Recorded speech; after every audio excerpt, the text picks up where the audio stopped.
आगे कभी कहता है जॉर्डन, बट लेकिन नाउ अब एक चीज गौर करें आप, ये जो ऊपर की 5 लाइन थी ये मॉर्निंग शेडोज है, ये मॉर्निंग शेडोज के बारे में बात है। बट लेकिन अब नून वाली शेडोज आ रही है, बट लेकिन नाउ अब द सन, सूर्य इज है जस्ट एग्जैक्ट बिल्कुल ठीक अबव अवर हेड, हमारे सर के ऊपर। जॉर्डन कह रहा है अपनी प्रेमिका से, लेकिन अब जो सूर्य है ना, जिसके कारण हमारी परछाइयां क्रिएट हो रही है, वो हमारे सिर के बिल्कुल ऊपर है। आप समझ सकते हैं जब सूर्य बिल्कुल सिर के ऊपर आ जाएगा तो जो परछाइयां होती हैं वो शॉर्टर हो जाती हैं, बिल्कुल शॉर्टेस्ट से शॉर्टेस्ट हो जाती हैं। तो अब जो परछाइयां जो हैं बिल्कुल, वी डू दो शेडोज ट्रेड, वी अब हम डू दो शेडोज, अब हम उन परछाइयों पर ट्रेड करते हैं। ये डू और ट्रेड ये वर्ब यही थी, लेकिन इनकी राइमिंग बिठाने के लिए, राइम स्किल बिठाने के लिए इस ट्रेड शब्द को यहाँ लगा दिया गया। ये वर्ब है, इसका मतलब होता है वॉक ओवर, यानी कि चलना या कुचलना, चलना या कुचलना। अब जॉर्डन कह रहा है अपनी प्रेमिका को एड्रेस करते हुए कि वो परछाइयां जो पहले सुबह मॉर्निंग के समय में दूर हमको लंबे से फिर छोटा करते जा रही थी, मतलब हमारे बीच की दूरियों को कम करती जा रही थी, वो अब बिल्कुल एकाकार हो चुकी है। हमारी दोनों की परछाइयां मिल गई हैं, अब हमारे पैरों के नीचे आ गई है वो परछाइयां, उनको उनके ऊपर हम चल रहे हैं, अर्थात हमने उनको कुचल दिया है। परछाइयां यहाँ पर एक प्रतीक है डिफरेंसेस का।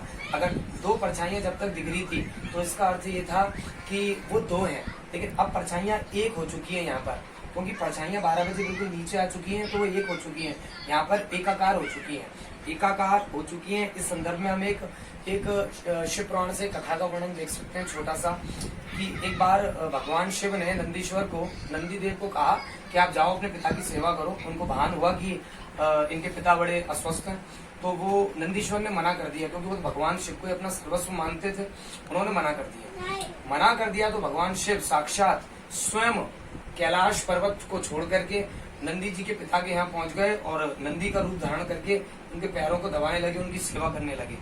जब नंदी ने भगवान शिव को कैलाश पे नहीं पाया तो वो विचलित हो गए। उन्होंने सोचा कि मैंने प्रभु को मना कर दिया कि मैं अपने पिता के पास नहीं जाऊंगा, तो लगता है शायद शिव जी भी मुझसे नाराज हो गए, तो विचलित होकर के उधर भटकने लगे। अंत में उनको ऐसा भान हुआ कि चलो एक बार पिताजी के हो आते हैं, क्या पता वहां उनसे मिलाते हैं इस बहाने।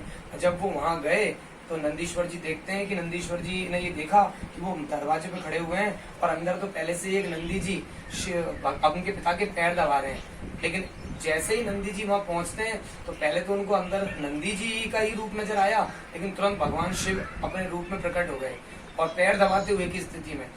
नंदी के पिता को तो केवल नंदी नजर आ रहा था, लेकिन नंदी को, जो स्वयं नंदीश्वर थे, उनको शिव नजर आ रहे थे। तो उन्होंने कहा नंदीश्वर ने कि प्रभु आप खुद ऐसा कर रहे हैं? तो उन्होंने बोला तुम और मैं एक ही हैं, तुम और मैं दो है ही नहीं। जब दोनों अपन एक ही हैं तो फिर दो का भेद कहां से हो सकता है। इसी कथा को हम यहाँ भी जोड़ सकते हैं। मैंने आपको कल भी कहा था कि हमारी इंडियन माइथोलॉजी, भारतीय पौराणिक ज्ञान से ज्यादा परे नहीं है ये सब कुछ, उसका ये अंश मात्र है केवल। तो यहाँ पर ये कह रहा है कि परछाइयां एक हो जाएगी, परछाइयां एक हो जाती है, हम उनको कुचलते हैं, उनके ऊपर चलते हैं। यानी कि प्रेमी प्रेमिका, प्रेम जो है उत्कृष्टता पे पहुंच जाता है और प्रेमी प्रेमिका एकाकार हो जाते हैं, अर्थात उनके बीच के भेद समाप्त हो जाते हैं। एंड टू ब्रेव, और जॉर्डन कह रहा है अपनी प्रेमिका को एंड और टू ब्रेव, बड़े करेजियस तरीके से, टू ब्रेव साहसीपूर्ण तरीके से, क्लियरनेस के साथ। क्लियरनेस मतलब आप समझते हैं स्पष्टता, अगर इसको इंग्लिश में बोले तो क्लियरिटी, क्लियरिटी स्पष्टता, बड़ी स्पष्टता के साथ, ऑल थिंग्स सभी चीजें। कभी कह रहा है, जॉर्डन कह रहा है कि जब प्रेमी और प्रेमिका प्रेम में एकाकार हो जाते हैं, यानी दो शरीर और एक आत्मा बन जाते हैं, तब जैसा कि ईश्वर के साथ भी ऐसा ही होता है और सच्चे प्रेम में भी ऐसा ही होता है, जब ऐसा हो जाता है तो बड़ी साहसपूर्ण स्पष्टता आ जाती है। ऑल थिंग्स, और सभी चीजें, ऑल थिंग्स से मतलब है जितनी भी बाधाएं हैं, जितने भी ऑब्स्टेकल्स हैं, जितने भी हर्डल्स हैं, सब खत्म हो जाते हैं। आर रिड्यूस्ड, रिड्यूस्ड मतलब होता है डिक्रीज्ड, कम हो जाना, समाप्त हो जाना, सारी की सारी बाधाएं समाप्त हो जाती हैं। इन 3 लाइनों को आप दोबारा समझ सकते हैं। कभी दोपहर के जो परछाइयां बनती हैं बिल्कुल पैरों में आ जाती हैं, एकाकार हो जाती हैं, उनको रेफरेंस करके कहता है, उनको संदर्भित करके कहता है कि सुबह के समय तो हमारे परछाइयां थोड़ी दूर थी, दूर से कम हो रही थी, तब हमारे अंदर अंतर था, डिफरेंसेस थे, भेदभाव था, हम अपने रहस्य को छुपा रहे थे, हमारा प्रेम सच्चा नहीं था, लेकिन अब हम एकाकार हो गए हैं। लेकिन और अब क्यों हो गए हैं? क्योंकि सन जो है वो ठीक हमारे सिर के ऊपर है और हम हमारी परछाइयों को कुचल रहे हैं, अर्थात हमने हमारे भेद मिटा दिए हैं। एंड टू ब्रेव क्लियरनेस, और बड़ी स्पष्ट बहादुरी पूर्ण स्पष्टता आ जाती है, मतलब एक ऐसी स्पष्टता दोनों के प्रेम में उत्पन्न हो जाती है जिसमें सब चीजें, सारी बाधाएं समाप्त हो जाती हैं। आगे चलते हैं इस पोएम में, यहाँ तक के बाद सो मतलब इसीलिए, वाइल्स्ट मतलब होता है के दौरान, या कह सकते हैं जैसे जैसे।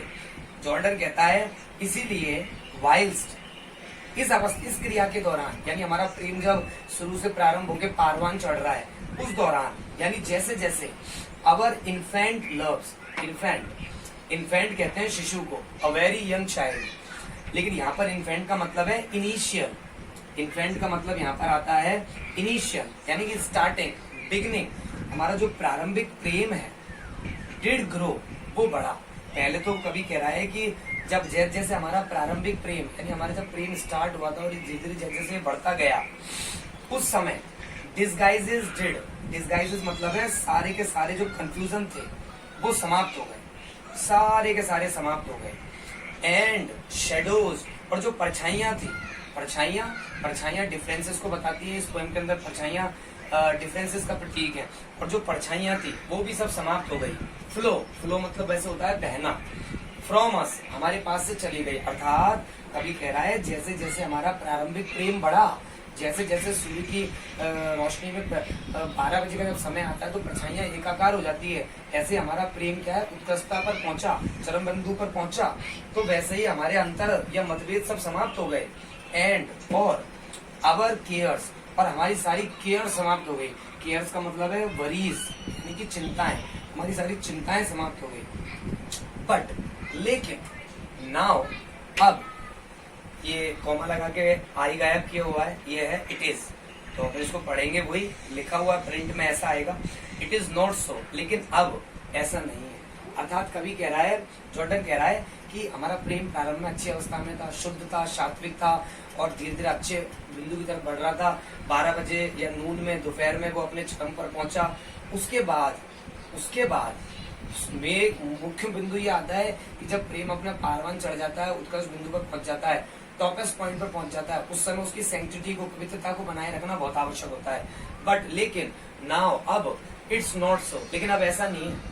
अब जो हमारे अंदर डिफरेंसेस थे ना, वो वापस बढ़ना क्रिएट हो रहे हैं, ऐसा लग रहा है मुझे, यानी कि पोइट कह रहा है कि मुझे लगता है, क्योंकि दैट लव कह रहा है उस प्रेम को जो प्रारंभ में स्टार्ट हुआ था, यानी कि हमारा वो प्रेम जो शुरू में था। जैसा कि आप समझते हैं फिजिकल लव जो होता है, प्रेम जो होता है, वो स्टार्टिंग में अपनी एक तीव्रता के साथ आगे बढ़ता है, फिर एक चरम बिंदु पे पहुंचता है और फिर वो उसका पतन हो जाता है। लेकिन आध्यात्म के क्षेत्र में ऐसा नहीं होता है, उसकी गति अंत में जाके उच्चतम बिंदु पर पहुंच जाती है। लेकिन यहाँ ऐसा नहीं होता फिजिकल लव में। तो वो कह रहा है क्योंकि वो फिजिकल लव से ही परम आनंद की तरफ जा रहा है, ब्लिट्यूड की तरफ जा रहा है, इसीलिए from us and our cares, हमारी चिंताएं समाप्त हो गई। बट नाउ, लेकिन अब इट्स नॉट सो, लेकिन अब ऐसा नहीं है। दैट लव, अभी कहता है दैट लव, यानी कि वो प्रेम जो हमारा प्रारंभ में था, has not attend, has not third form का सेंटेंस है, चुकी से हिंदी करेंगे इसके हम। हैज नॉट अटेंड, अटेंड का मतलब है गॉट, थर्ड फॉर्म है ये, गॉड, यानी कि पाया। हमारा जो प्रेम है हैज नॉट अटेंड या गॉड, प्राप्त नहीं कर चुका है, पा नहीं चुका है द हाईएस्ट डिग्री, उच्चतम अवस्था। डिग्री का मतलब है स्टेज, अवस्था। हाईएस्ट मतलब ये सुपरलेटिव डिग्री है, यहाँ पर आपने पढ़ी थी डिग्री पहले, सुपरलेटिव डिग्री है। तो हमारा प्रेम जो है वो अपने सर्वश्रेष्ठ लक्ष्य को नहीं पा सका है, इसके तार्किक बिंदु तक नहीं पहुंच सका है, विच इज स्टिल डिलीजेंट। और हमारा प्रेम जो है, ये विच रिलेटिव प्रोनाउन है, ये आया है दैट लव के लिए, यानी उसी प्रारंभिक प्रेम के लिए। तो वो हमारा जो प्रेम है इज स्टिल, स्टिल मतलब अभी भी, कंटिन्यू, कंस्टेंटली, डिलीजेंट मतलब होता है हार्ड वर्किंग, यानी कि कठोर परिश्रम कर रहा है, हमारा प्रेम अब भी प्रयास कर रहा है, हमारे अंदर प्रेम की जो उत्कंठा है, जो एक हमारे अंदर से एक प्रेरणा जाग रही है, वो अब भी कोशिश कर रही है कि हमारा प्रेम अच्छे बिंदु तक बना रहे, यानी प्रेम सात्विक बना रहे, पवित्र बना रहे, ताकि लेस्ट का मतलब होता है कहीं ऐसा ना होगी, लेस्ट अदर्स सी। क्यों? यदि अगर हमारे प्रेम के अंदर मतभेद उत्पन्न हुए तो दूसरे लोग भी देखेंगे और हम भी देखेंगे। और एक और बात यहाँ पर आती है, प्रेम में जब शक पैदा हो जाते हैं तो सामने वाला आपसे कितना प्रेम करता है इसका भान आपको नहीं रहता है। जिस प्रकार हिरण्यकश्यप के पुत्र हिरण्यकश्यप ने जब अपने पुत्र प्रहलाद को स्तंभ के बांध दिया था और उसमें अग्नि प्रज्वलित कर दी थी, तो एक बार प्रहलाद को, जबकि वो इतना बड़ा भक्त था भगवान विष्णु का, उसको भी एक बार लगा कि यार अब तो मैं जल के मर जाऊंगा, तब भगवान विष्णु ने एक चींटी के रूप में उस शिला पर या स्तंभ पर उसे दर्शन दिए। तब प्रहलाद को महसूस हुआ कि जब एक चींटी का कुछ नहीं हो सकता तो मेरा क्या होगा, मेरी रक्षा तो भगवान कर ही लेंगे। तो यहीं पर वो बात है, जिस प्रकार जब इतना प्रेम होने के बावजूद भी वो प्रहलाद भगवान के प्रति अपनी इतनी आस्था होने के बावजूद भी घबरा गया था और भूल गया था कि भगवान भी रक्षा कर लेंगे, और एक मतभेद उत्पन्न हो गए थे, जबकि उसे तो भगवान के समरूप होना चाहिए था, क्योंकि वो भगवान का भक्त था, उसे मतभेद होने ही नहीं चाहिए थे। उसी प्रकार यहाँ भी मतभेद उत्पन्न हो जाते हैं, तो प्रेमी के बीच में भी मतभेद उत्पन्न हो जाते हैं। तो यहाँ तक कि एक बार इस तरीके से पोयम होती है, ये अभी हाफ पोयम हुई है। मेरा ये कहना रहेगा कि आप लोग आराम से बैठ करके इसको स्टडी करें एक बार। इसका जो लेटर पार्ट बचा हुआ है, आखिरी हिस्सा बचा हुआ है 10 लाइन का, उसको अपन कल डील करेंगे और इसको बैठ के आप स्टडी करें। अगर किसी कोई वर्ड्स आपको समझ में नहीं आते हैं तो उसके लिए आपको इसका टेक्स्ट और उसकी वर्ड मीनिंग भी अपलोड कर दी जाएगी, आप उससे मदद ले सकते हैं। उसमें इंग्लिश टू इंग्लिश लिखा गया है, हिंदी जब अपन हिंदी आपको मैं बोल के सुना भी दूंगा उस पर, और बाद की क्लासों में हम देख लेंगे, उसको हिंदी को भी डील कर लेंगे। लेकिन जितना समझ में आया, जितना सिनोनिम्स एंटोनिम्स वगैरह को आप कंट्रोल कर पाओ, ये आपके लिए अच्छा रहेगा। इसके आगे क्लास अपन कल करेंगे, आगे कैसा कल रहेगा। Okay, thanks for the day.